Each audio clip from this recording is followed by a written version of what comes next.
Alô, meus queridos, tudo bem? Professor Rock aí mais uma vez, né? Hoje eu vou ter que fazer uma coisa diferente, tá? Houve um probleminha aqui, né, com a TIM, né? Espero que não tenha sido roubo de cabos, né? Para variar. Então eu estou sem internet, ainda bem que eu vi isso antes da aula, né? Imagina se eu tivesse visto isso na hora de transmitir a minha live, né? Ia ser um Deus nos acuda, ainda mais hoje que é dia de prova. Então o que que nós vamos fazer, né? Então eu estou aqui, eu estou gravando esta aula. Daí isso, ela vai ser exibida no horário normal da aula de vocês, né? A prova vai ser às 20h30. Aí vocês assistindo a live, né? A dúvida que vocês tiverem, tá? Vocês entrem em contato comigo, tá? Pelo meu WhatsApp, tá? É 979043792. Você entra em contato comigo e eu tiro a dúvida, tá legal? Não adianta querer entrar por e-mail, não adianta que eu vou estar, eu não sei se a TIM vai resolver isso hoje. Isso foi mais ou menos, aconteceu tem mais ou menos uns 50 minutos, entendeu? Foi por volta de 3 horas, 3h10 mais ou menos. Então eu não acredito que eles venham consertar hoje. Por isso então que eu estou fazendo, então gravando esta aula, tá ok? Bom, na primeira aula, né, nós tivemos aquela introdução, correto? Aí nós falamos a respeito, tá? Que o desenho, né? Que o desenho é uma coisa muito antiga, né? Desde a época, né, das cavernas, né? O homem já se comunicava utilizando o desenho, né? Os hieróglifos, né? Lá nas cavernas, pelas das cavernas, né? Os próprios egípcios, né? A escrita egípcia era toda feita através de desenhos, né? Gato, garça, uma opção de bicho, né? Que representava sempre alguma coisa, né? E aquela famosa posição, né? Da mulher, né? Fazendo aquela, aquela posiçãozinha, né? Que todo mundo conhece das egípcias. Então era tudo assim, né? Jarro, mas não sei o que, cobra. Então era assim, então que o homem, né, no início se comunicava, então através de desenhos. E nós temos, então, na classificação de desenho, nós temos o desenho técnico e o desenho artístico, né? O desenho artístico é aquele que o aluno, né, a pessoa, né, o autor, né, isso, ele vai botar para fora, ele vai expressar, ele vai botar para fora aquilo que ele sente. É isso, lógico que nós temos lá os estilos de época, né, o barroco, o renascentismo, né, modernismo, né, e outros mais, tá? E outros mais, tá? Baseado, né, no que nós chamamos de estilo de... Desculpa aqui, tá? Que a cachorra resolveu fazer aqui, me perturbar bem na hora aqui que eu estou gravando a aula. Bom, mas como então eu estava falando para vocês, então o desenho artístico, né? Então vai depender única e exclusivamente, é isso, do que o autor quer colocar para fora. E já o desenho técnico não, né? Você tem que seguir normas, né? Regras, tem que ser feito dentro de uma certa exigência, né? Então nós temos lá a ABNT, né? Que é o órgão responsável, né? Em normalizar tudo que você possa imaginar, tudo que você queira fazer, construir. É isso, você tem sempre lá uma norma da BNT que vai regulamentar. Aí nós falamos depois, né, sobre a classificação dos desenhos. É isso, aí nós falamos, né, que nós podemos classificar quanto ao aspecto geométrico. Aí nós temos o desenho projetivo, é isso, né, que é o desenho resultante da projeção de um objeto sobre um ou mais planos, né, que fazem coincidir com o próprio desenho. Aí nós temos, né, as vistas ortográficas, né, que são projeções cilíndricas ortogonais, né, ortogonal que faz um ângulo de 90 graus, né, com um plano, né, tu tem um plano, então as linhas têm que incidir 90 graus em relação ao plano, não pode ser inclinada. E vai então representar com exatidão a forma do mesmo, com detalhes. Né? Normalmente nós usamos 3 vistas para fazer isso, né? Podemos fazer até com 6 vistas ou até mais. Que muitas vezes para representar um determinado desenho, você necessita de uma vista auxiliar. Tá? Normalmente nós usamos 6 vistas, né? No máximo 6 vistas. E nós usamos as 3 principais. Quais são as 3 principais? A vista frontal, que é você olhando o objeto de frente. A vista lateral esquerda, que vai me dizer qual é a profundidade, tá ok? Que é a profundidade do meu objeto. No primeiro diedro a gente usa a vista lateral esquerda, no terceiro diedro a gente usa a vista lateral à direita, tá ok? E a vista superior, ela me dá tanto a profundidade, né, quanto a largura, né? Ela pode me dar as duas coisas, né?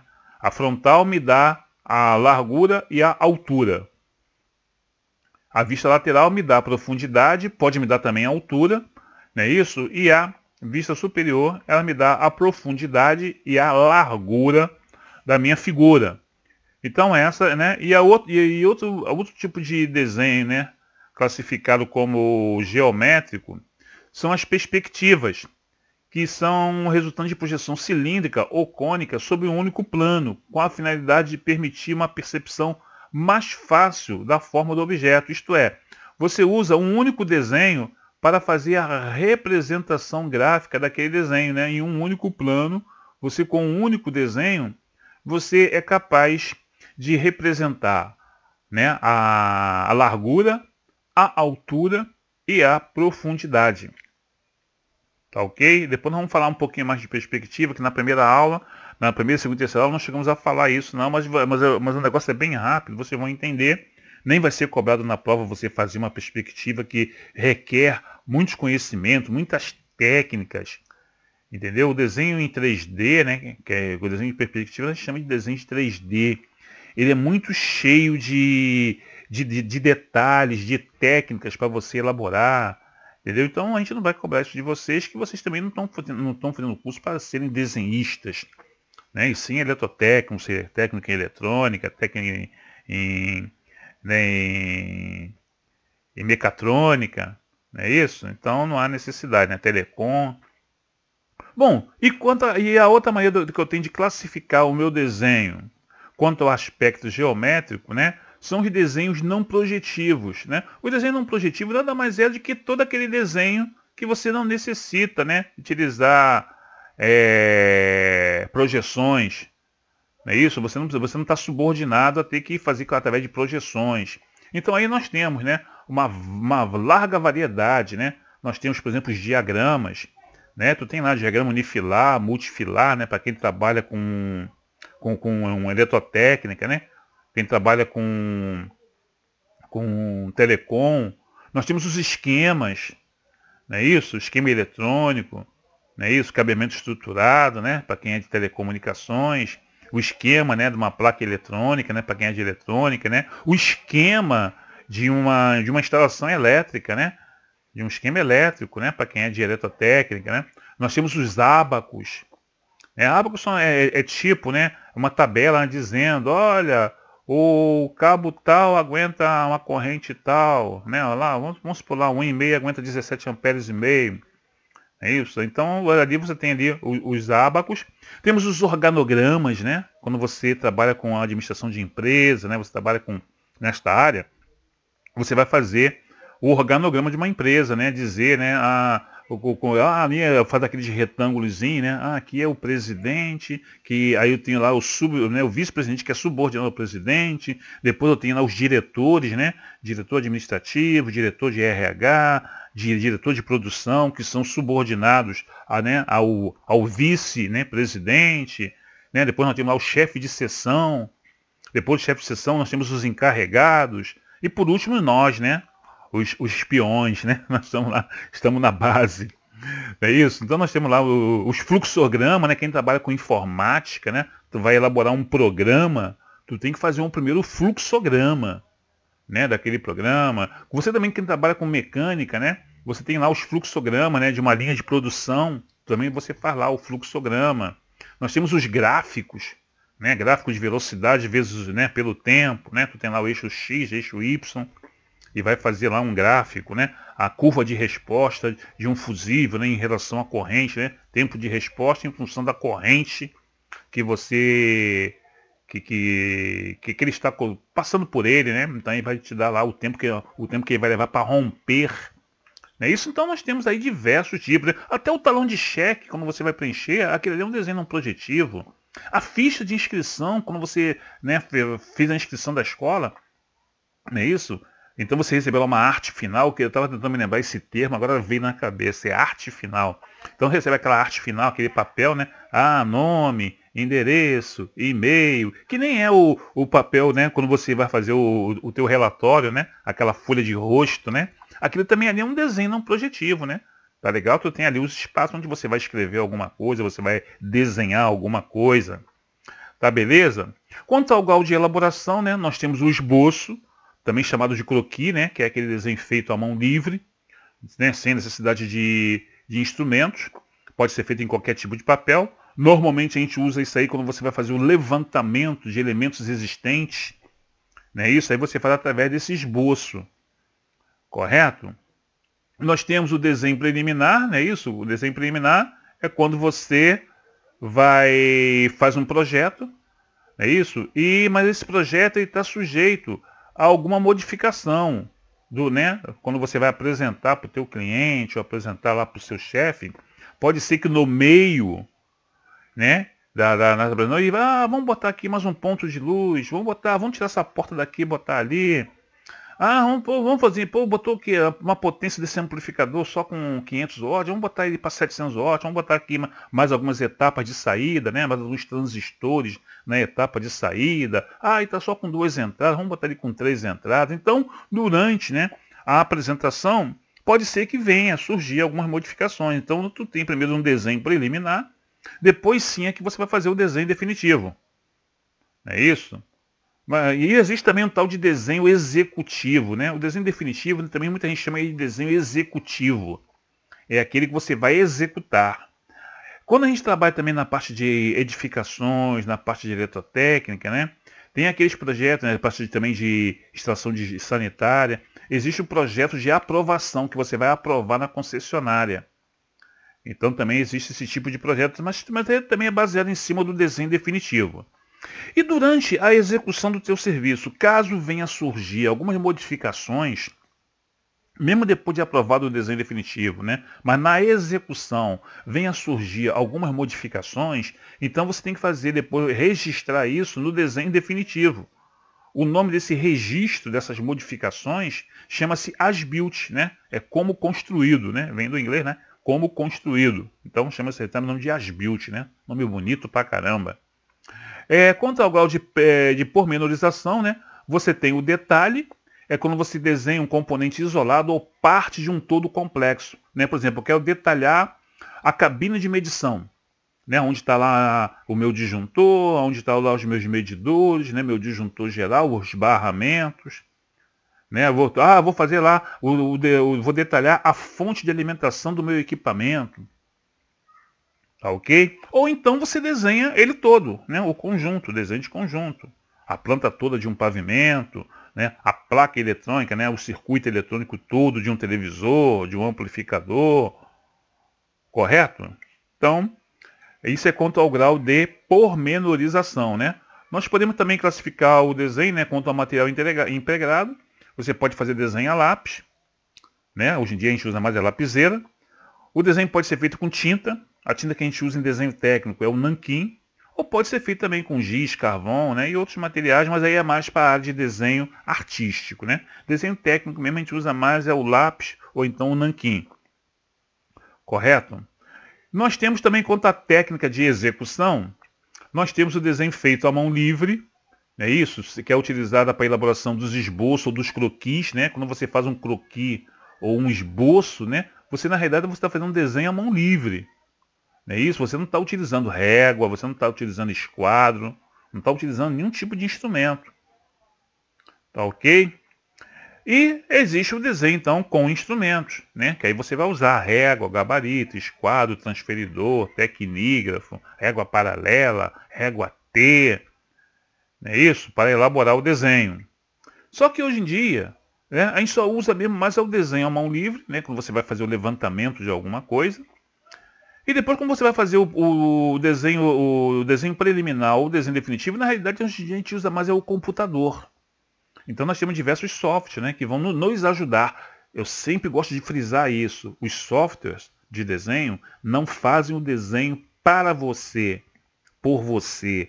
Ele vai te auxiliar na execução. Se você não tiver conhecimento de desenho, de projetos, tá? Ele não vai fazer nada para você. Você tem que ter esse conhecimento. Por isso que é importante, tá? Essa aula. Tá ok? Bom, então como eu falei para você, né, então, hoje em dia então, é muito comum, né, o uso então, né, de programa, né, Hoje mesmo eu baixei um programa novo, né, para poder fazer um projeto. Depois eu vou, conforme o andamento do curso, né, quando eu tiver outras aulas com vocês, eu vou dar aí o nome de outros softwares aí, muito bom, né? Mas nós temos o AutoCAD, o Electronic Workbench, o Tango, o Orcad, o Multisim, né, para pessoal de eletrônica, né? Tem o Liveware também, para a área de eletrônica, muito bom também. AutoQuilumino, Pro Elétrico. Então nós temos aí uma infinidade, né? AutoEng, muitos softwares, né, para fazer projetos. Bom, quais são os materiais que nós utilizamos para fazer o desenho? Nós temos que utilizar a folha de papel, é isso, os formatos. Começa no A5, do A5 vai para o A4, A3, A2 e A1 e A0, correto? Cada um deles, né, você tem que fazer a margem em todas as folhas, né? Com exceção do A4, todos os outros formatos trabalham na posição paisagem, isto é, deitado, a folha é deitada. Só o A4 que trabalha na posição em pé, na posição retrato. Então a margem que fica do lado esquerdo deve ter 25 milímetros. A margem superior, lateral direita e inferior vai depender do formato. Para os formatos A0 e A1, né, essa distância, né, esse afastamento é de 10 milímetros. Já para o A2, A3 e A4 é de 7 milímetros. Tá legal? E eu tenho também né, o complemento da minha legenda, né, ou carimbo, né, é onde você vai escrever os dados. No caso do A4 ocupa a folha toda embaixo. No caso do A3 vai ter que ocupar 175 milímetros, né, no caso, não, 178 no caso do A3, no caso, né, do A3, do A2, e no caso do A0 e do A1, 175 milímetros, porque tem que dar 185, que dobrando em cima dos 25 dá 210 milímetros na largura, que é exatamente a largura do A4. Tá ok? Que daí dá para você poder arquivar o teu desenho. Tá ok? Numa pasta. Nós temos o lápis ou a lapiseira, né? Para poder desenhar. Aí nós temos a série H, a série B e a série HB. Tem a série F também, tá? Que é semelhante à série F. Mas então nós temos a H. A H é aquela que é a cor é mais acinzentada, é mais fraca. O grafite, inclusive, ele é mais duro. Tá legal? Aí nós temos lá, né, 2H, 3H, né, o H. Tá legal? Nós temos a série B. A série B já é a cor já é mais escura, já é muito mais preto. Não é isso? Então é bem escuro mesmo. Então, e o grafite é macio, quebra à toa. E nós temos o intermediário, que é o HB. O HB ele não é nem tão mole e tão preto quanto a série B, e não tão fraquinho, né, e quebradiço que nem a série H. Ele é em um nível intermediário. Tá legal? Aí nós temos a borracha, né, que essa borracha deve ser sempre, né, uma borracha de preferência clara, branca, né, ou então aquele verde bem claro, ou aquele azul bem clarinho. É isso? E macia. O pessoal chama até ela de borracha plástica, né, que na realidade não é plástica, né? Mas o pessoal diz que ela é uma borracha, a gente chama de borracha plástica. Não pode usar aquela azul e vermelha, né? Que aquela é dura, que só um Deus nos acuda. Tá? Nós temos a régua graduada, né? Para você fazer as medições. Tá legal? Ela pode ser de metal, pode ser de acrílico. É isso, eu gosto mais de usar a de acrílico, tá? Porque ela distorce menos, né? Ela sofre menos variações com a temperatura. A metálica ela dilata e retrai com muita facilidade com os climas frios. Ela retrai e com o clima quente ela dilata. Então te dá alguma diferença lá de 1 milímetro, 1,5 milímetros. Né? E dependendo do que você estiver desenhando, isso aí dá diferença. Na parte mecânica, você desenhando engrenagem, parafusos, né? Chaveta, né? Isso vai dar uma diferença grande. Tá, beleza? Nós temos o escalímetro, que é uma régua triangular, né, para você poder trabalhar com as escalas. Nós temos os esquadros, né, para você traçar ângulos, né, de 30, 45, 60 e 90. Né? Os esquadros só conseguem traçar esses tipos de ângulos. Né? Ele é sempre comprado em par, tá legal? Sempre comprado aos pares. Beleza? E quando você quer traçar um ângulo diferente de 30 45, 60 ou 90, você usa o transferidor. Aí o transferidor você pode traçar, eu quero um ângulo 35. Você usa o transferidor. 42, transferidor. 87, só com transferidor. Tá beleza? Tranquilo? Bom, e nós temos o compasso, né? Quando você quiser fazer uma circunferência ou fazer um arco, né? Você usa então o compasso. Tá? Que ele tem uma ponta seca, que é onde você marca o centro da circunferência, e a outra parte é onde você coloca ou o grafite ou o tira-linhas. Tira-linhas é para você traçar, fazer com caneta. Hoje em dia não se usa nem mais tira-linha, né? Você bota a caneta nanquim presa. O tira-linhas era horrível, você regular a espessura da linha com tira-linhas era um Deus nos acuda. Às vezes tu colocava com uma espessura diferente, aí não ficava legal. Aí depois inventaram um que você botava a própria caneta nanquim preso nele, aí resolveram essa situação. Nós temos os gabaritos, né? Quando você quer traçar, fazer desenho, né, de luminárias, né, de componentes eletrônicos, né, transistor, resistor, capacitor, diodo, né, ou na casa da parte de elétrica, né, tomada baixa, tomada alta, pontos de luz incandescente, quadro de luz, arandela, então, né, condulete. Então, tu tem os gabaritos para você poder fazer isso aí tudo certinho, para não fazer a mão livre e sair aquele bagaço, né? Que eu sempre falo pro pessoal, desenho tem que ter beleza, tem que ter apresentação.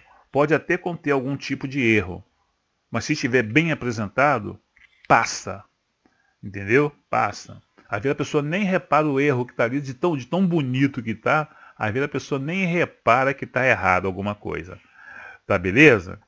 Bom, então, e nós temos a caligrafia técnica, né? Que a caligrafia técnica deve ser sempre feita com letra bastão, né? Isso, ou letra de forma, né? Não pode ser feita manuscrita. Ela pode ser reta ou pode ser ligeiramente inclinada, né? A 60 ou 75 graus. Pode ser tudo maiúsculo, ou todas elas minúsculas, ou misturar maiúscula com minúscula. Tá beleza? Então, nós temos aí a letra que ela deve ser bem clara, né? Não pode ter problema de dupla interpretação. Nós temos a escala métrica, né? Isso, quando você vai reproduzir um desenho, se ele for muito pequeno, tu tem que ampliar. Mas vou ampliar quantas vezes? 2 vezes, 3 vezes, 5 vezes. Ah, o desenho é muito grande, eu tenho que reduzir. Vou reduzir quantas vezes? 10 vezes, 20 vezes, 50 vezes. Então, não, o desenho tem um tamanho razoável, dá para desenhar ele no seu tamanho real, natural. Aí nós temos a escala natural. A escala natural nós dizemos que é 1 para 1.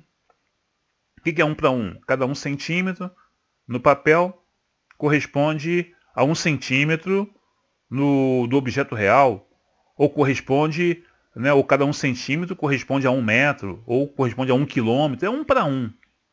Não é isso? Nós temos as escalas de redução, por exemplo, né, 1 para 2, 1 para 5, significa 1 para 5, significa que cada 1 centímetro no papel é igual a 5 centímetros do objeto, ou 5 metros, ou 5 quilômetros, né? É 1 para 5. Tá beleza? Na parte de elétrica e arquitetura, né, cabimento estruturado, a gente usa muito a 1 para 50. Cada 1 centímetro corresponde a 50 centímetros. Né, cada 1 centímetro de papel.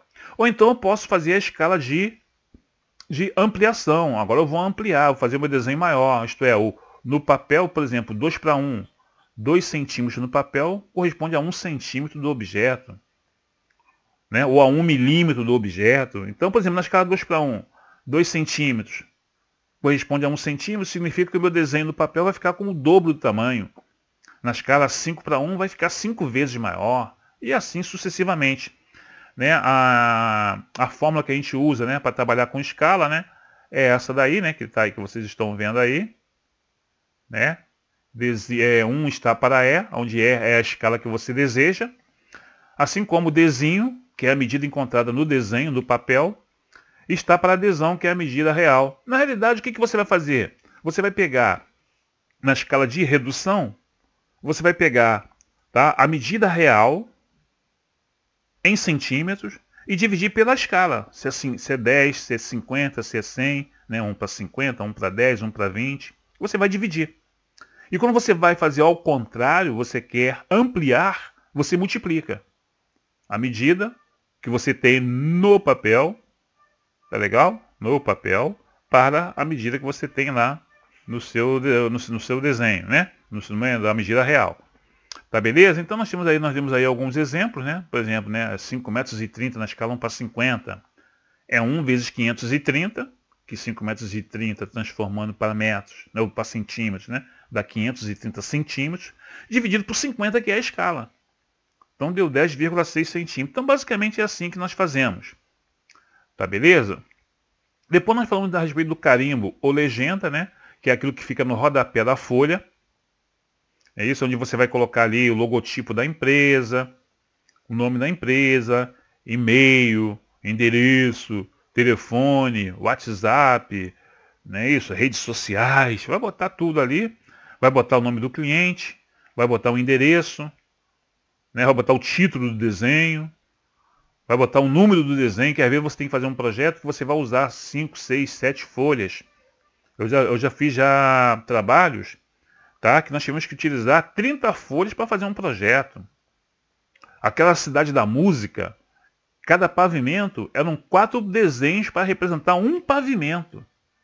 Eram 4 desenhos e na folha A0 usando a escala 1:75.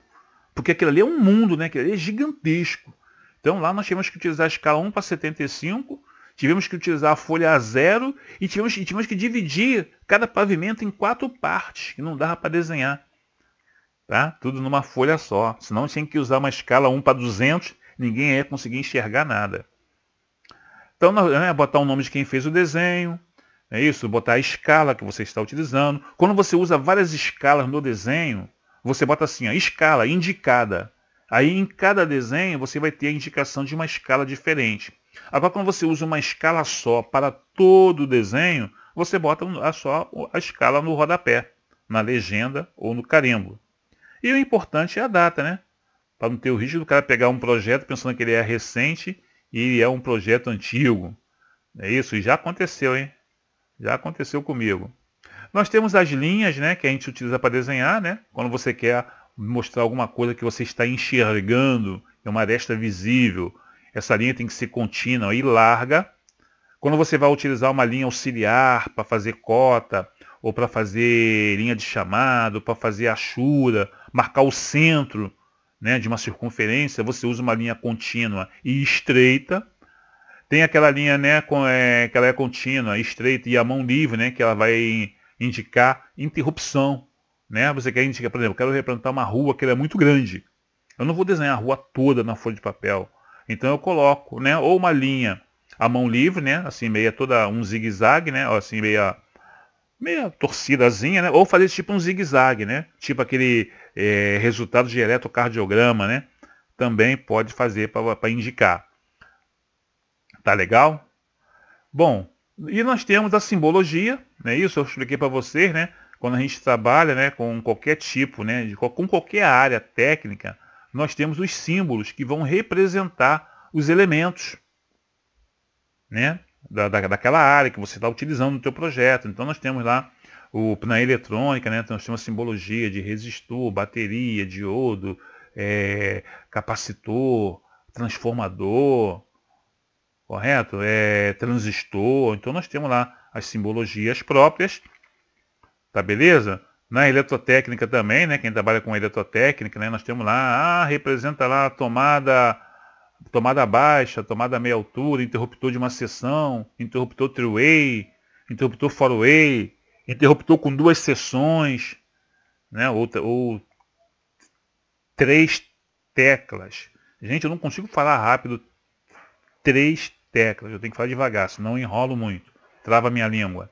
Então nós temos, né, e não é só isso aí não, temos também simbologia para quem trabalha com cabeamento estruturado, para quem trabalha com mecânica.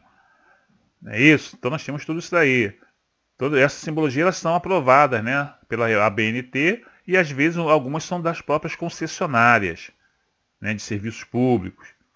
Nós temos uma coisa chamada achura, né, quando você vai cortar uma coisa sólida, né, um material que é sólido, e você quer indicar de que material é feito, né, aquela peça, aquele bloco, você faz então as achuras, que são linhas inclinadas a 45 graus, E para cada tipo de material eu tenho uma achura, né? Para quem é da eletrotécnica, tem lá a achura que vai indicar onde é a alvenaria, onde eu tenho lá o tijolo, né? E é onde eu tenho o concreto, né? Tem lá uma achura que indica o que é concreto e vai por aí afora, né? Então isso aí são as achuras. Então no primeiro tópico foi sobre isso que nós falamos. Tá beleza? Aí depois nós vamos para o nosso segundo tópico. Aí no nosso segundo tópico, né, nós já tratamos mais a respeito da geometria, né, noções de geometria plana e de geometria descritiva, né?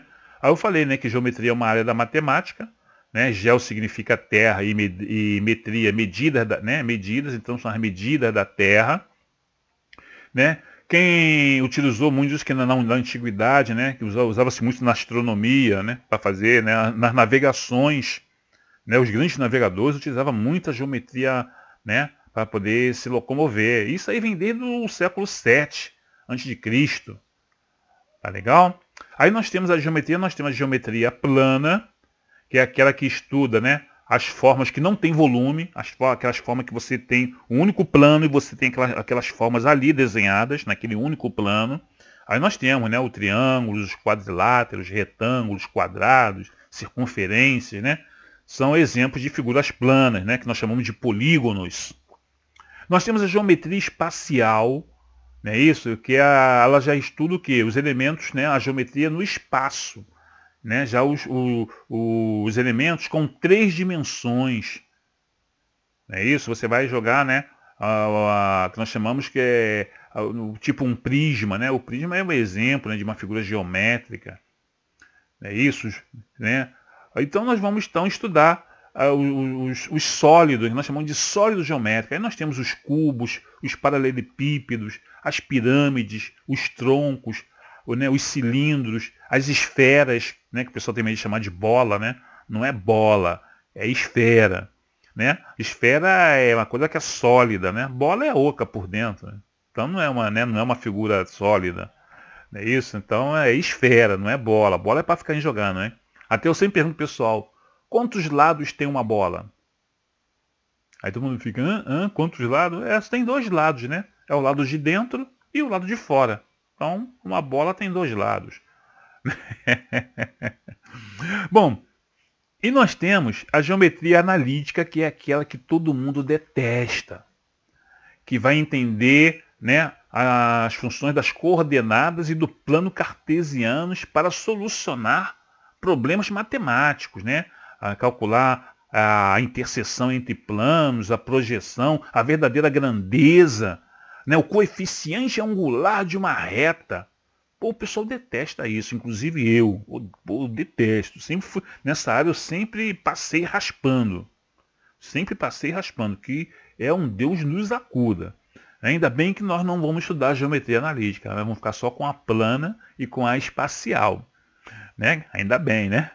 Bom, na geometria plana, né, ou chamada também de euclidiana, né, já que foi Euclides de Alexandria, né, que foi o pai da geometria, tá legal? Elas vão estudar as formas que não possuem volume.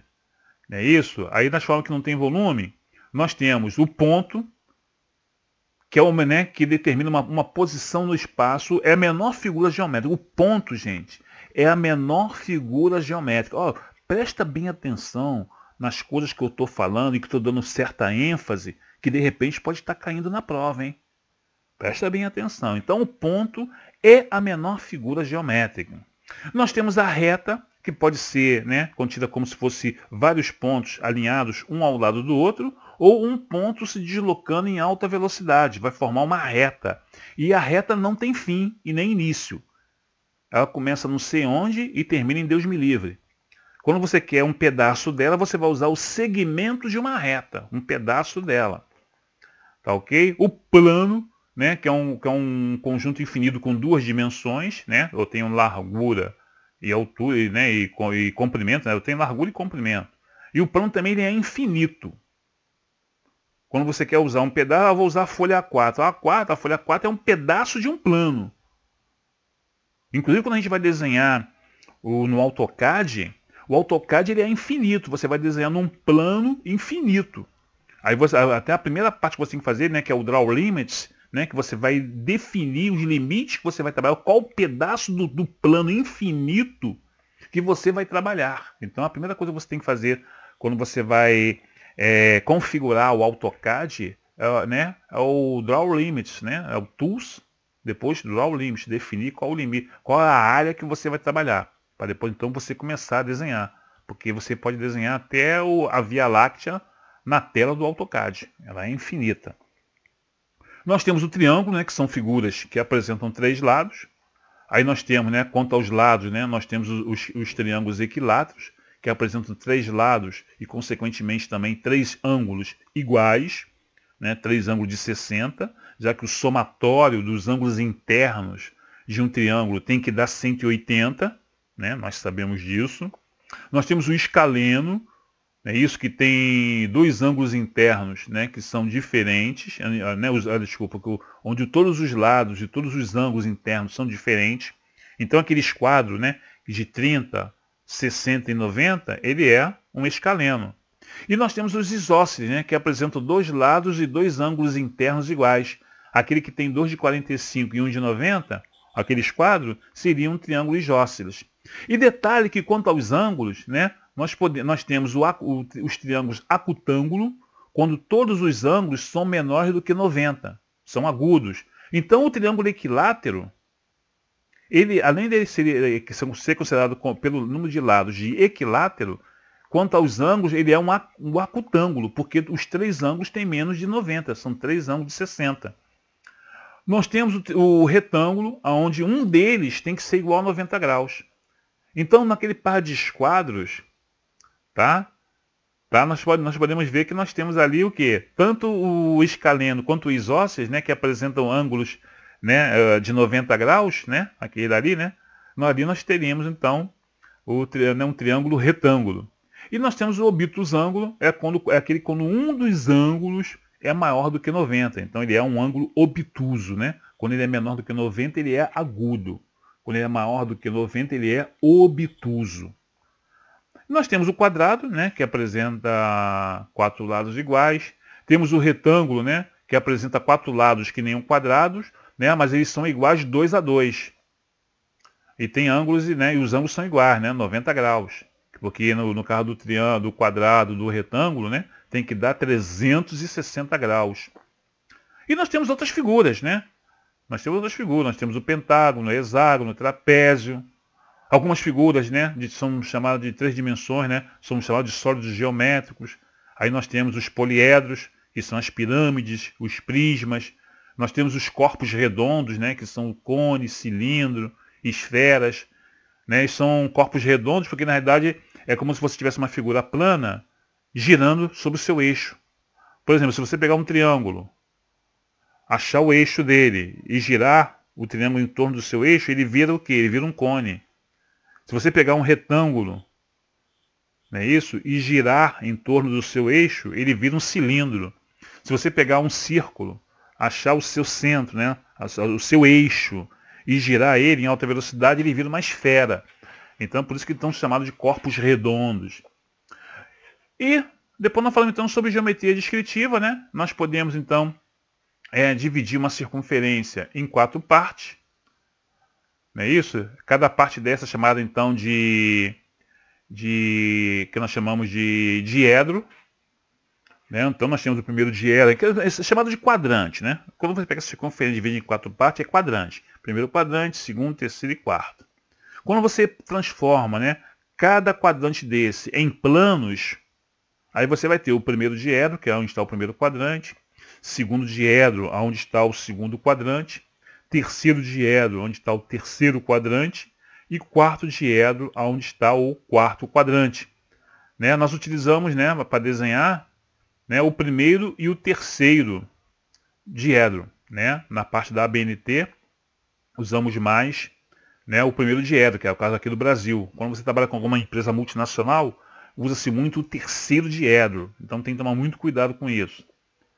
Tá ok? E às vezes para você desenhar as vistas, você necessita de um plano auxiliar. Você só com um plano vertical e o plano horizontal do primeiro diedro, você não vai conseguir representar todas as vistas.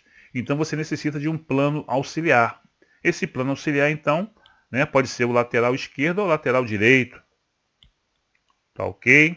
Então, aí foi isso que nós vimos, né? Aqui a representação, né?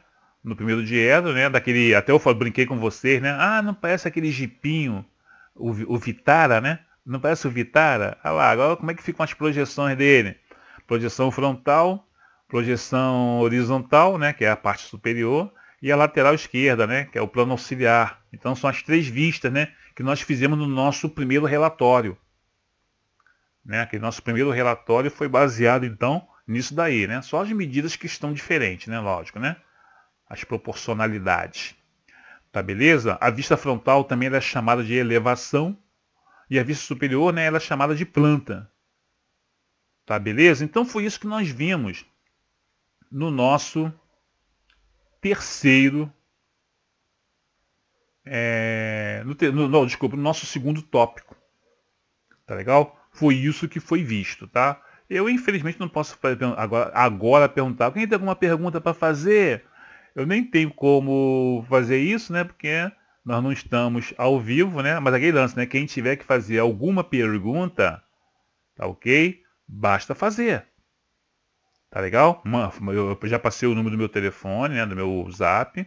979-04-3792. Manda um zap para mim que eu tiro a sua dúvida. Né? Isso tem que ser antes de 20 horas e 30 minutos. Porque a prova de vocês será às 20 horas e 30 minutos. Tá beleza? Tranquilo, tranquilo? Como diz o Nelson Rubens, né? Ok, ok. Tá beleza então, meus queridos? Então vamos ver agora o que nós vimos no terceiro diedro, né? No terceiro diedro, desculpa, terceiro diedro, eu tô com o diedro na cabeça. No terceiro tópico, nós vimos as vistas ortográficas, né? E nós vimos a cotagem, de como nós cotamos. O que é cotar? Colocar as medidas. Então, nas vistas ortográficas, né, nós fizemos, né, aquele exercício, né?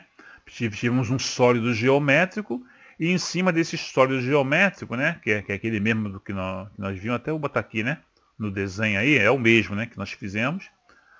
Né, nós fizemos, então, as três principais vistas, né?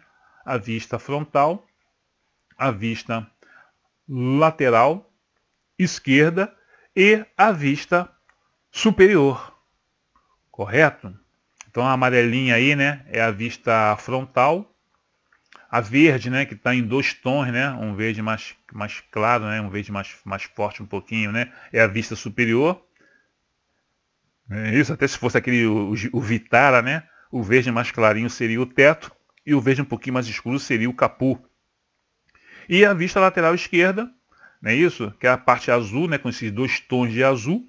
O azul mais claro, né, se fosse o Jeep, né, seria o para-brisa. E o azul um pouquinho mais forte seria então os faróis e a... Como é que é? Os faróis para a lama, né? Olha só, gente, 5 minutinhos que tá tocando o telefone e eu tô sozinho, cara. Rapidinho, peraí. Voltei, minha esposa vai atender ali. Minha esposa ela vai atender. De repente até o rapaz que é da TIM que vem dá para consertar o telefone, a minha internet. De repente pode até ser que seja ele. Bom, mas vamos lá. Então, continuando então aqui. Tá legal? Então continuando, né? Nós vimos depois então que depois que a gente faz as vistas, né? A vista frontal, a vista, né? Tá aí a vista frontal, beleza. A vista lateral esquerda, tudo, nós temos que fazer o quê? Nós temos que cotar o desenho. O que é cotar o desenho? Como eu já expliquei aos senhores, cotar o desenho é colocar as medidas. E isso é muito importante, tá? Porque as cotas vão te dizer qual é a verdadeira grandeza, qual é o tamanho real daquela aresta. Que muitas vezes porque você está usando escala. Então na escala você não está usando a medida real, você está reduzindo ou ampliando. Então você não está usando a escala real. Então a cota ela vai te dar a verdadeira grandeza, qual é a medida real daquela aresta. Por isso que é muito importante. E você não pode errar na cotagem. Porque se tiver erro entre escala e cotagem, vale a cota, vale o que está escrito. É que nem jogo, né, do bicho, né? Vale o que está escrito.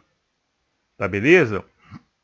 Então, a cotagem, né, você vai cotar o quê? O comprimento, largura, altura, profundidade, os raios, os diâmetros, os ângulos. Então você tem que cotar tudo, né? A gente que trabalha na parte de elétrica, na parte de cabeamento estruturado, né, e tudo, né? A gente não usa muito ângulos e tudo, né, mas quem trabalha com arquitetura trabalha com muito ângulo, tá?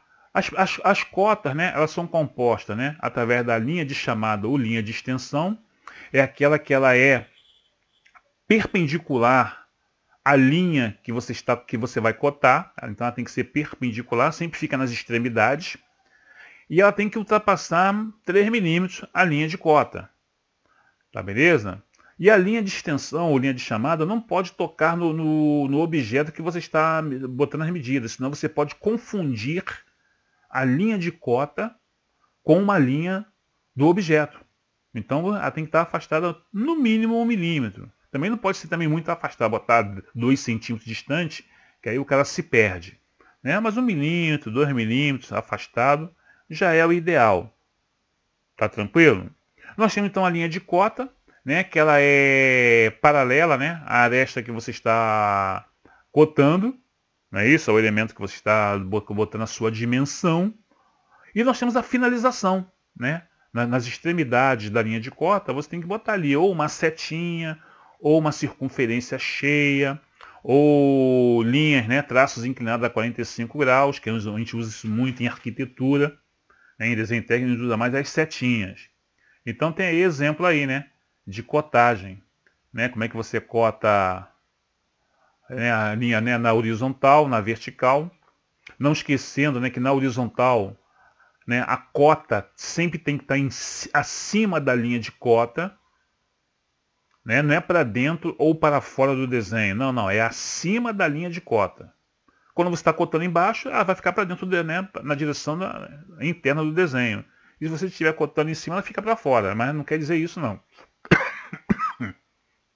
Nós temos as verticais, né? Quando você cota na vertical, a cota deve ficar sempre de que lado? Do lado esquerdo. Não é também para dentro do desenho ou para fora, é sempre do lado esquerdo. Tá?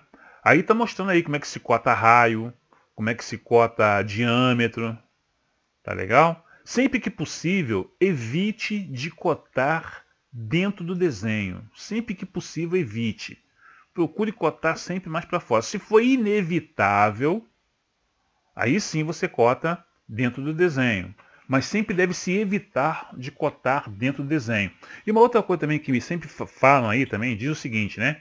Que você não deve repetir muitas cotas nas vistas. Por exemplo, se eu já cotei, né, por exemplo, aí nesse desenho que vocês estão vendo aí, aquela parte lá de cima tem 30 milímetros na vista frontal. Se eu já cotei ali, não preciso cotar isso na vista superior.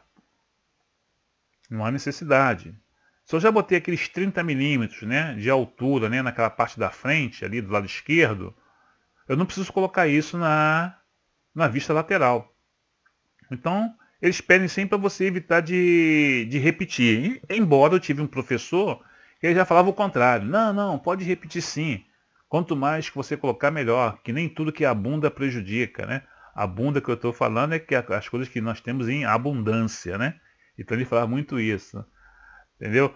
O ideal, a verdade, tem gente que às vezes repete e bota errado, né? Aí que é ruim. E outra coisa também, você nunca pode deixar para a pessoa adivinhar aquela medida. Por exemplo, nesse desenho está errado. Na minha vista lateral esquerda, lá em cima, eu coloquei 15, né? Eu não, né? O autor, né? Colocou ali, ó, 15, 20 e faltou aquele pedacinho. Como embaixo está dizendo que tudo é 50 e ali em cima eu botei 15 e 20, 50 menos 20 menos 15, né? Vai dar 15. Então eu sei que aquele pedacinho é 15. Mas nós devemos evitar que isso aconteça. Sempre coloque. Não deixe a pessoa fazer conta. Que a pessoa pode ser ruim em matemática, e fazer a conta errada. Tá legal? Então tá aí, né? Várias maneiras que nós temos de cotar um desenho. Então tá até aí, ó. Cuidados a serem tomados na hora de cotar. Não repetir cotas, salvo em casos especiais.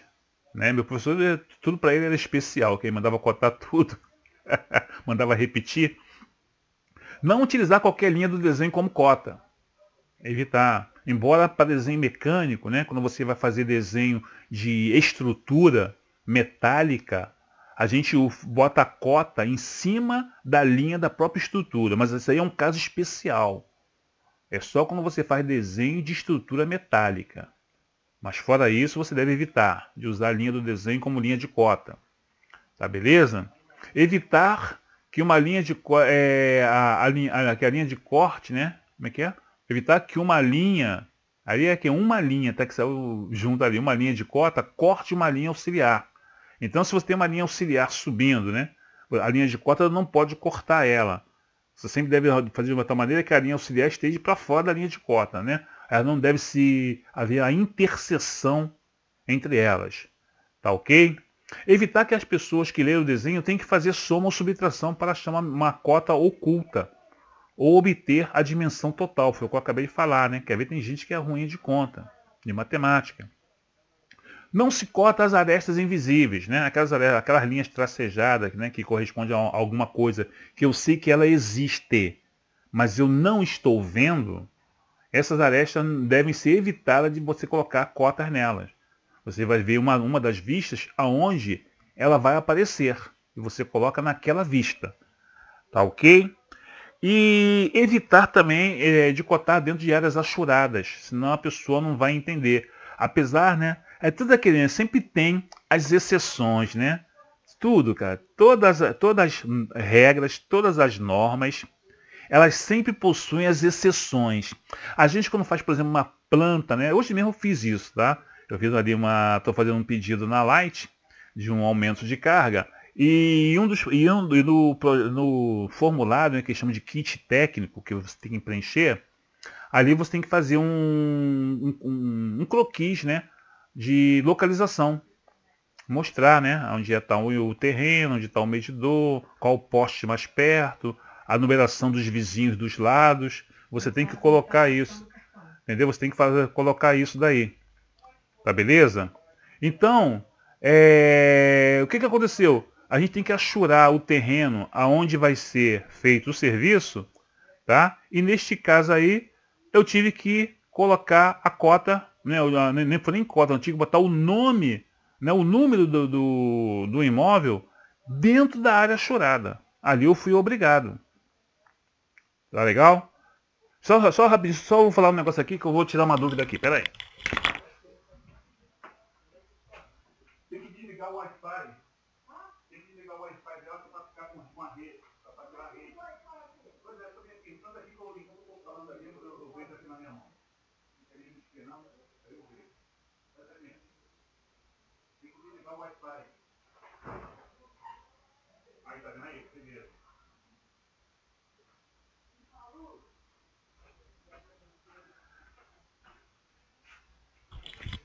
Desculpa, internet, porque esse é o horário meio complicado, né? Por isso que eu gosto da aula às 7 horas da noite, porque esse horário de dia de semana é complicado, porque é uma obra que tem aqui em frente, entendeu? E tá dando uma... sempre alguém vem falar alguma coisa aqui no portão e tudo, aí tira a minha atenção. Tá beleza então, meus queridos? Bom, então tem aí, né? Exemplos de cotagem, né? Cotagem de ângulo, né? Como é que fica bonito? Ó, tá vendo? Ali não tem linha de cota interceptando linha de chamada. Linha de chamada pode interceptar outra linha de chamada. Mas linha de cota não pode ser interceptada por uma linha de chamada ou vice-versa. Tá beleza? Isso é muito importante. Tá legal, gente? Então tem aí diversas maneiras então de nós cotarmos, né? O nosso desenho, né? Aí o lance que eu falei, né? Quem trabalha com arquitetura, né? A gente faz aquele tracinho, né? Com 45 graus. Ou então pode fazer uma circunferência cheia também, né? Onde vai ter a inserção, né? Da linha de chamada com a linha de cota. Beleza então, meus queridos? Bom, então tem aqui, né, o tipo de finalizações, né, as setinhas, como é que eu falei para vocês, tá ok? E foi isso então que nós fizemos, né, vimos no nosso terceiro tópico, né, inclusive nós fizemos com isso o nosso segundo relatório, né, que foi sobre cotagem, correto? Foi o nosso segundo relatório. Então vocês nessa disciplina de desenho, vocês estão com 2 relatórios, né? Um relatório sobre vistas ortográficas e um relatório sobre cotagem. Tá beleza?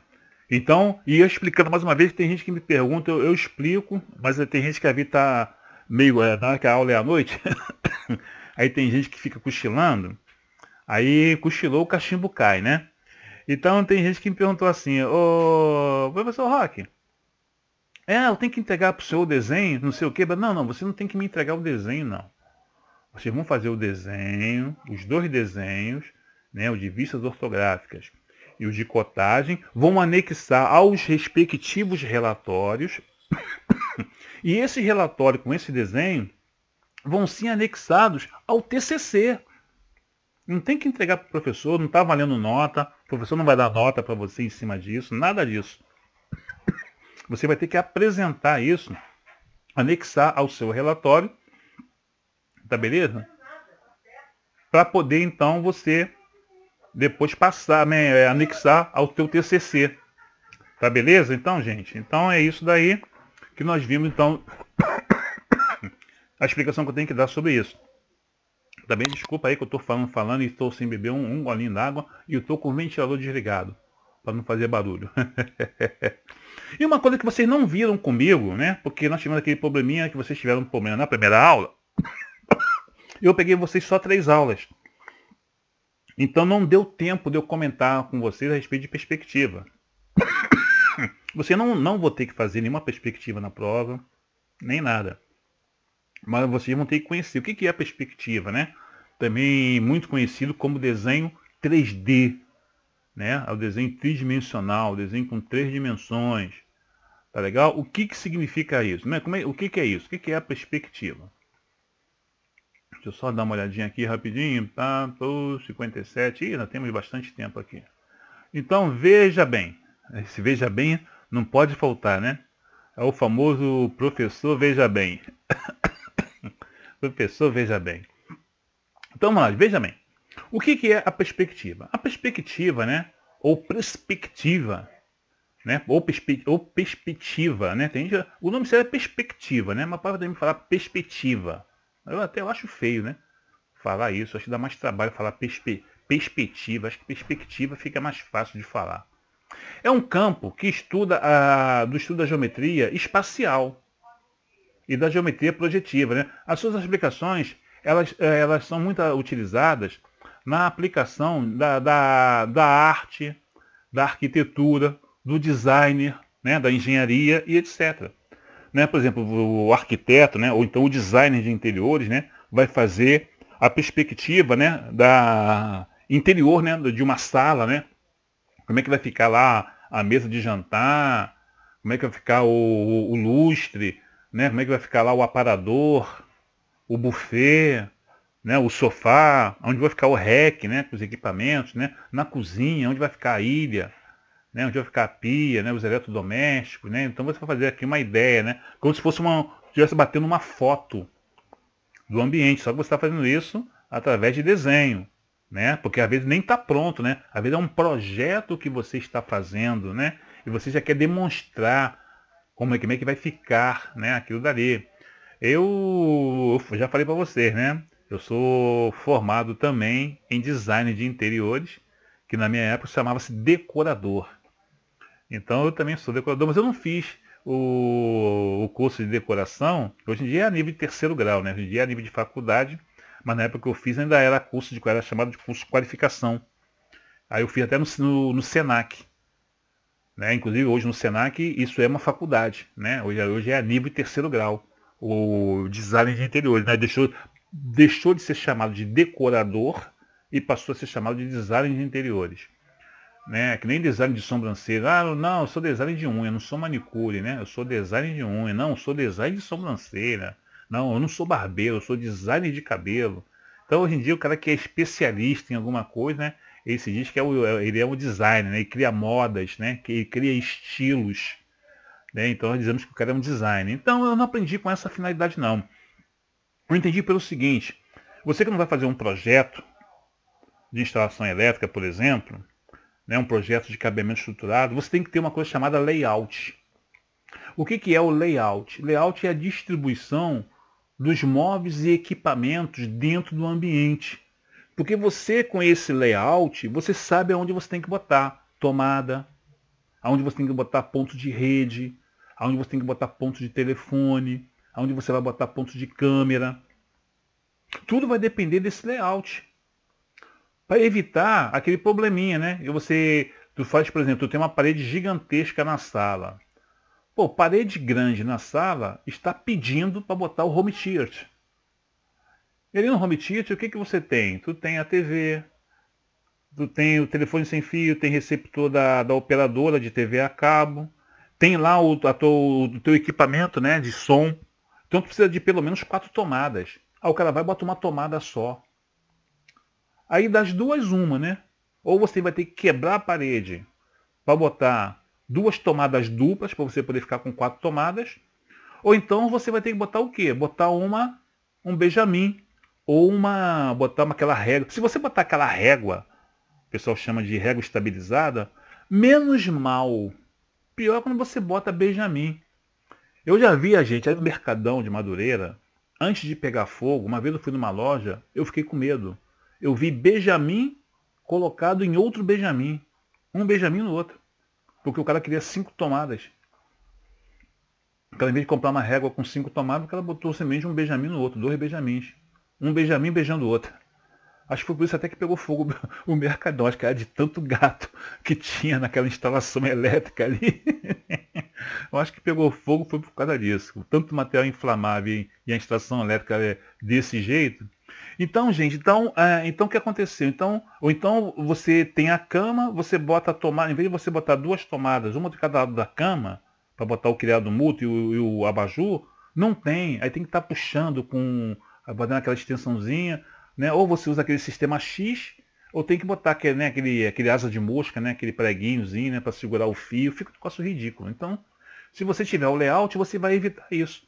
Então, eu no curso de design de interiores, né? Eu aprendi o que quando a pessoa não me dava o layout, me dava só o ambiente onde eu teria que fazer o projeto, eu já tinha uma ideia de como distribuir os móveis, os equipamentos naquele ambiente. Com isso, dificilmente as minhas tomadas caíam aonde não deveriam. Uma coisa que eu aprendi nesse curso, que é muito importante para você que é de eletrotécnica, muito importante isso. Eu aprendi isso nesse curso, muito importante. Cozinha. Projete sempre uma tomada, de preferência de 20 amperes, né? Tomada de cozinha devem ser de 20 amperes. Não bota de 10 não, que depois de um certo tempo começa a dar pipoco. Tá? Use sempre tomada de 20. Tá? Embaixo da pia. Por quê? Se amanhã ou depois a pessoa quiser botar um triturador de alimentos, quer botar uma tomada, uma máquina de lavar louças embaixo da pia, não tem tomada. A pessoa vai ter que quebrar. E se quebrar, aquele azulejo não existe mais. Aí vai ter que ir lá no cemitério do azulejo, que um azulejo, uma peça, custa o preço do metro quadrado. Entendeu? Então isso é muito importante. Então, essa é uma dica boa que eu estou dando para você de eletrotécnica, tá? Nunca deixe de projetar. Então a perspectiva, né, ou o desenho 3D, então ele vai representar então o desenho, né, muito utilizado então pelos arquitetos, pelos engenheiros, pelos designers para mostrar o interior, né, a vista de uma rua, né? Não é isso? Então você vai ter.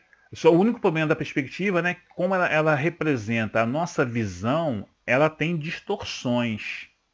Ela apresenta distorções. Que você, quando olha assim para alguma coisa muito distante, dá a impressão que ela está afunilando, né? Convergindo para um ponto chamado ponto de fuga, né? Lá na linha do horizonte. Então a perspectiva ela vai representar exatamente a sua visão de como você está vendo na realidade aquele seu objeto, aquela sua figura. Tá beleza? Bom, a perspectiva ela pode ser dividida de que maneira, né? Eu tenho a cônica ou central, tá ok? A cônica ou central é essa então que você tem, né? Os famosos pontos de fuga, né? Tal. E nós temos axométricas, axonométricas. As axonométricas, né? Nós temos as ortogonais, aí nós temos, né? A isométrica, a diamétrica e a trimétrica. E nós temos as oblíquas, que é a cavaleira, e nós temos a militar. E a cavaleira, por sua vez, ela também ainda é subdividida, tá? Eu tenho a cavaleira com 30 graus, 45 graus e 60, ela, né, e 60, desculpa, é isso mesmo, 30, 45 e 60 graus. Vamos ver agora cada uma delas aí. Tá beleza? Então a perspectiva isométrica, que é essa que você vem aí nesse desenho aí do nosso trabalho, né? Ela vai pegar a circunferência, dividir em 120 graus e formar os três eixos, onde você vai representar, tá, a largura, a altura e a profundidade sobre esses três eixos defasados de 120 graus entre si. E em relação à linha do horizonte, né, aquela linha que é paralela, né, uma linha horizontal, você faz através de ângulos de 30 graus. Tá? Você tem ali ângulos de 30 graus para você começar a fazer essa perspectiva. Eu não vou ensinar isso para vocês, como vocês estão vendo, né? Ela requer de um certo grau de elaboração, de uma certa técnica. Você vai ter que utilizar muito os esquadros para traçar linhas paralelas. Então dá uma certa dificuldade de a gente explicar isso, ainda mais assim, olhando. É bom mesmo o aluno vendo o professor fazer, perto, o professor do lado, mostrando, que aí fica mais fácil. Porque ela é complicada. Eu levei 1 ano para aprender. Vocês não vão aprender nunca em uma aula, eu levei 1 ano. E posso dizer que eu não sou lá um bom desenhista, hein? Bom, o termo isométrico, né, vem de mesma medida, né? Já que iso é a mesma, né, igual, né? E métrico, medida, então mesma medida. Então porque você tem esses ângulos, né? Os três eixos, né? O X, Y e o Z, né? Tem então esses ângulos, né? Aí bonitinho, né? E você bota a medida ali, a medida real do objeto. Onde é 40 milímetros, você botar 40, onde é 30, eu vou botar 30. Então vou botar as mesmas medidas. Tá? Só que dá uma certa distorção. Ela não está representando a realidade. Que a realidade seria quando ela tem pontos de fuga, né? Que nossos olhos eles tendem a visualizar alguma coisa num ponto central, né? Tanto é que você faz aquele teste, né? Para ver se os seus olhos estão bons, né? Com o dedo, né? Para ver que a nossa tendência é você olhar sempre para um determinado ponto. Não é isso? Nossos olhos convergem, né? No que nós chamamos de ponto de fuga, que tende a ir para a linha do horizonte, né? Ou linha de terra. Correto? Então, como é que a perspectiva então é feita assim, né? Primeiro eu faço os três eixos geométricos, né? Onde eu vou representar o X, o Y e o Z. No X é a largura, né? No Z é a altura e no Y é a profundidade, né? Eu faço a partir de ângulos de 30 graus. E a partir daí, então, eu vou fazendo o restante das minhas linhas, né? O que é linha vertical, que é linha que vai representar a largura e profundidade, está ali, ó. A vertical representa a altura. A inclinada do lado direito, né, ela vai reproduzir a largura, né, isso, e a inclinada do lado esquerdo vai representar a profundidade, né, que é o Y, né? O X e o Z é a que está em pé, né? Vai representar a minha altura. Então é assim que eu faço as minhas perspectivas. Aí nós temos a perspectiva também muito usada, que é chamada de a cavaleira. A cavaleira, todo mundo já fez esse tipo de perspectiva, né? Quem não se lembra? Assim, filhinho, desenha um dado. Aí você desenhava um quadrado, depois desenhava um outro quadrado um pouquinho distante do outro, depois unia os vértices desses dois quadrados e fazia um dado. Então aquilo é uma perspectiva cavaleira. Isto é, um dos lados, tá, é reto, é a posição cilíndrica, é reto. E a outra, e a lateral, então, é que você vai inclinar. Vai inclinar quanto? 30 graus, 45 graus ou 60 graus. Sendo que para cada inclinação que você tiver, você vai ter um ângulo de distorção. Entendeu? Então nós temos a cavaleira com 30, 45 e 60. Então nós temos aí o exemplo aí, ó. Tá? A largura e a altura você representa em verdadeira grandeza, na escala 1 para 1. E a profundidade que você vai dar a distorção, não é isso? Que vai, né? Você vai ver, né? Se você usar os quadros de 30, você vai representar 2/3 da medida. Isto é, se tem 10 centímetros, tá? Você vai representar somente 2/3. Botar 9 para ficar redondo, tá? Se você tem 9 centímetros, você vai botar 6. Apenas, né? Vai botar 2/3. Se você faz a 45 graus, é metade. Então, se você tem 9 centímetros, você vai botar 4,5 centímetros. E se você faz a 60 graus, você vai representar somente 1/3. Então, se tem 9 centímetros, você vai botar apenas 3 centímetros. Tá legal? Então, essa é a perspectiva, a minha perspectiva chamada então de a cavaleira. Tá beleza? Aí a outra que nós temos é a perspectiva cônica, que é essa sim, né? É aquela utilizada, né, pelos designs de interiores, né? Pelo rock da vida, né? Que é decorador. Interessante, gente. Uma vez eu fui com meu falecido sogro, né, ele era um excelente pintor, né? Ele pintava, você dava um pedaço de madeira para ele, eu quero um mármore Carrara. Ele fazia um desenho ali com tinta na madeira que tu dizia que era mármore Carrara mesmo. Então ele trabalhava com ele fazia laqueação e tudo mais. Aí eu fui, né? Na época, né, eu levei a revista, eu era assinante da Casa Cláudia, Arquitetura e Construção, e eu fui então debater o projeto com a cliente. Inclusive eu era sócio nessa época, então inclusive eu era sócio do meu, do meu professor, que foi meu professor de design interior no Senai. Senai não, no Senac. Ele gostou tanto do meu trabalho, né? Porque, inclusive eram 30 pessoas, né? 30 pessoas, só tinham 2 pessoas do sexo masculino. E só eu mesmo que podia garantir que era do sexo masculino. O outro era meio duvidoso, né? Bom, mas então o que aconteceu? Pô, eu sempre fui o quê? Calça jeans, blusa polo.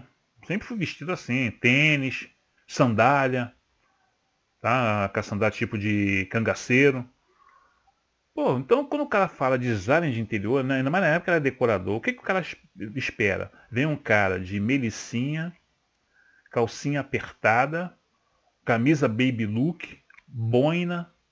O nego imaginava isso. Pô, chegou lá um negão desse tamanho feio pra caramba, né? Eu discutindo o projeto com a cliente, chegou o marido dela, chamou, e pelos movimentos labiais eu senti o que ele perguntou. Quem é ele? Tava eu e o meu falecido sogro. Quem é ele? Aí eu falei assim, deve ter falado, é o decorador. Aí ele olhou assim para ela, assim por cima do ombro dela, olhou para mim, não falou nada. Gente, eu não peguei aquele serviço. Fui lá, já estava praticamente certo, eu tinha feito, inclusive ela era uma amiga da Vera Fischer, eu tinha feito um trabalho na casa da Vera Fischer, ela me recomendou, fui recomendado pela Vera Fischer, mas eu acho que o marido dela não deixou eu pegar não, ele não ficou convencido de que eu era decorador não.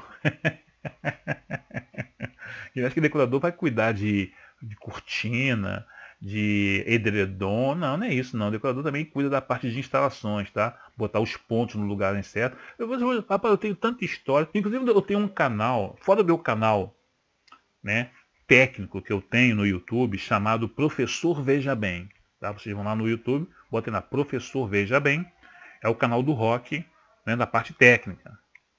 Eu tenho um outro canal que é mais descontraído, né? Que é chamado As Histórias do Rock. R-O-Q-E, né? As Histórias do Rock. Então eu conto algumas histórias, da época do quartel, de como eu nasci, né? Das vezes que eu tive problema de diarreia no meio da rua, exame de próstata. E eu vou contar umas histórias de quando eu era design de interiores. Eu vou contar algumas histórias, né? De alguns clientes, vamos dizer assim, excêntricos, né? Pobre é besta, né? É maluco. Mas rico é excêntrico. Quando o cara é maluco, pobre é maluco mesmo, é doidão. Mas maluco, rico é excêntrico. Então, alguma coisa de uns clientes excêntricos, muito engraçado. Uns até tinham certa coerência, outros eu tive que rir. Teve um então, meu Deus do céu, o cara pediu uma tomada do lado do vaso sanitário. Eu fiquei durante 20 anos imaginando para que servia uma tomada do lado do vaso sanitário. Fui saber disso ano passado. As empresas multinacionais, né, usam aquele vaso que o tampo é giratório para poder fazer a desinfecção do vaso. Então precisa de um ponto elétrico para poder movimentar a parte eletrônica do vaso. É para isso. Eu fiquei sem saber. Hoje em dia eu já sei. tá? É bom você deixar sempre uma tomada também, é outra coisa que eu aprendi que eu esqueci de comentar a vocês. Deixe sempre uma tomada do lado do vaso sanitário. Que às vezes a pessoa quer comprar um vaso desse sanitário com esse tampão que já estão vendendo por aí, e é caro, hein? Mas quem tem dinheiro compra. Então deixe também uma tomada ao lado, e também para o cara botar ali o carregador, botar um notebook, né? Também é bom. Vamos lá, gente. Então a perspectiva cônica é aquela então que vai representar a nossa visão, né?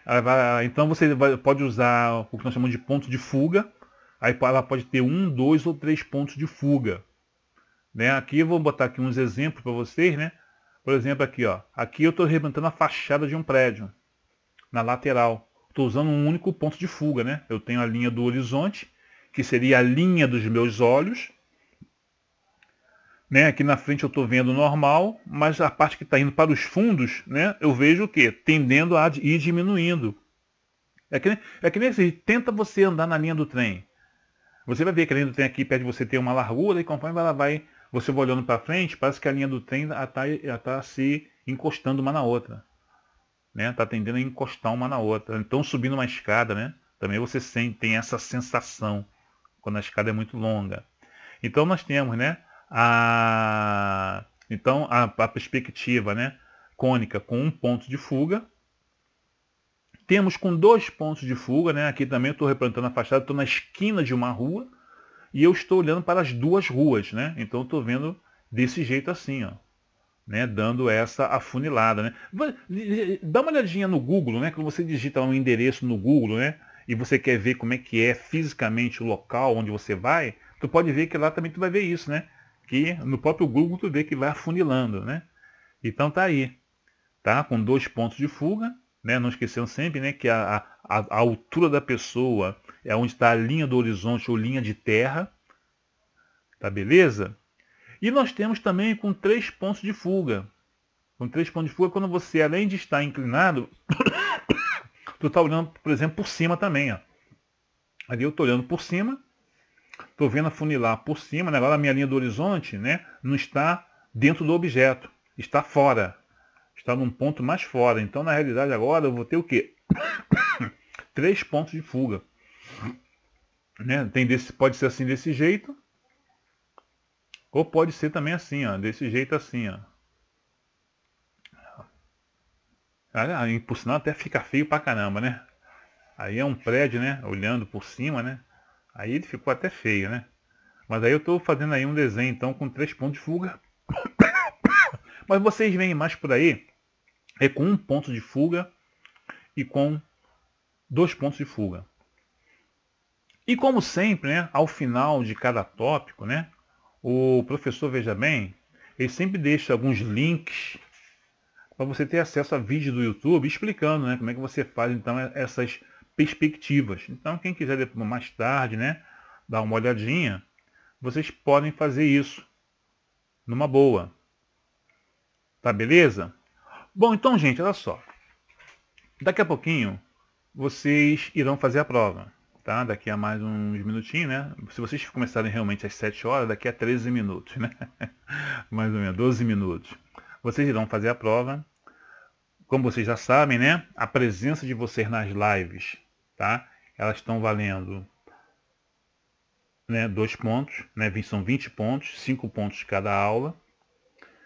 Né? A resolução das atividades do site, do portal, valem 30 pontos.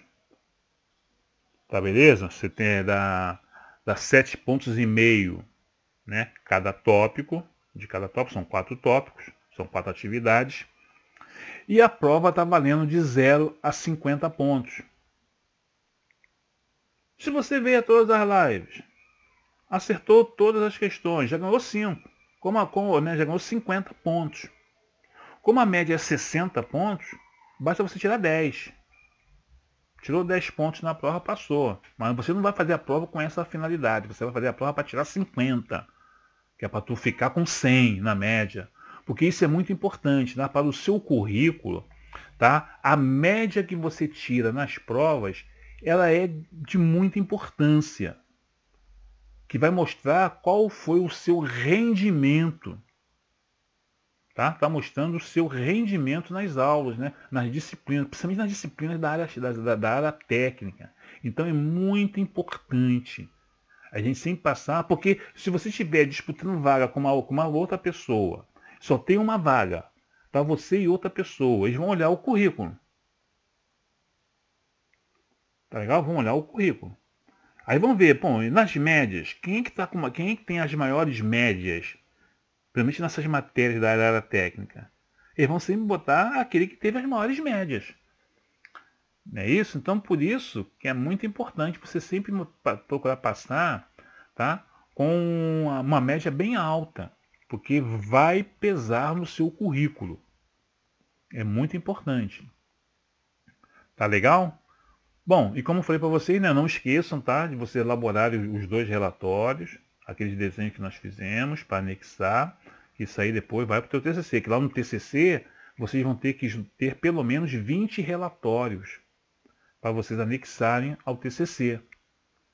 Tá beleza? Então, com desenho vocês já estão com 2. Então, opa, legal, só faltam 18. Bom, quem teve aula de eletricidade comigo conseguiu fazer 4. Então, vocês não tiveram não, né? Mas quem está mais adiante um pouquinho, que teve aula de eletricidade, comigo foram 4 de eletricidade. Né? O pessoal que vai ter instalações elétricas comigo, né? Vão ter também aí mais 2 relatórios de instalações elétricas 1. Então, vocês vão conseguir, tá? Vocês conseguem até mais do que 20 relatórios. A verdade é essa. Tá ok? E é sempre bom, eu sempre até peço isso, né? Procure sempre lembrar o professor, quando na aula, professor, essa aula de hoje vai gerar algum relatório? Que às vezes o professor está meio distraído, está com a cabeça cheia e tudo, e esquece de avisar o aluno que tem que fazer relatório daquela aula. Então é sempre bom você dar aquele pontapé, né, no trazer do professor para ele lembrar. Professor, essa aula vai gerar relatório? Aí você fala, não, vai sim, tá, vamos fazer o relatório. Não, não vai, tal, beleza. Tá ok então, meus queridos? Bom, então olha só. Como infelizmente não deu para a gente ter aquela interação durante a revisão, né? Ficou um negócio meio cuspe, né? É cuspe-giz, né? Aqui não é cuspe-giz, né? Cuspe internet, né? Ficou um negócio meio grosso, né? Assim, né? Para passar para vocês. Tá? Mas aquilo que eu falei, né? Quem tiver alguma dúvida, né? Basta tirar a dúvida comigo, né? Pode passar um zap para mim que eu tiro a dúvida. Tá ok? Desde que não seja essa, né? Professor, tem que fazer relatório? Lógico que tem que fazer relatório. Professor, tem que pegar algum desenho para o senhor? Lógico que não. O desenho é para anexar ao relatório para o TCC. Não façam essas perguntas de novo, não, tá? E já estão esclarecidas. Fazer perguntas sobre o assunto da matéria. Tá legal, gente? Bom, então era isso que eu tinha que falar para vocês, tá? Vocês fiquem então com Deus, boa sorte, fiquem tranquilos que a prova está light, não está nenhum bicho de 7 cabeças, tá? A escola não foi feita para reprovar o aluno, para servir de carrasco para o aluno, né? Nós estamos apenas o quê? Uma ferramenta que vai auxiliar você a adquirir conhecimentos, né? Isso para a sua vida profissional. E durante a sua vida profissional é que você vai adquirir aquela experiência, mais conhecimentos, né, daquela área. Aí você vai decidir, né? Uma coisa que eu sempre gosto de falar para o aluno é o seguinte, né?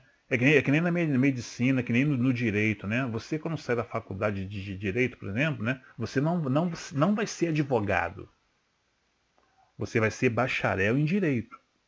Aí sim, agora eu vou escolher o que eu quero ser. Quero ser delegado? Quero ser juiz? Ah, você é advogado, fazer prova da OAB. Aí sim você é advogado. Não, quero trabalhar com comércio exterior. Mesmo você sendo advogado, vai ser advogado de que área? Criminalista? Civil? Família? Né? Criminal? Então você vai escolher. Médico também, né? Tu faz de um clínico geral, né? Depois você vai escolher a tua especialidade. Não, você é pediatra, né? Você é urologista, você é cardiologista. Vou cuidar do rock, você é geriatra para cuidar do rock. Tá beleza então, meus queridos? Então, boa sorte para vocês na prova. Fiquem com Deus. E é isso aí. Contem com a gente. Tá beleza?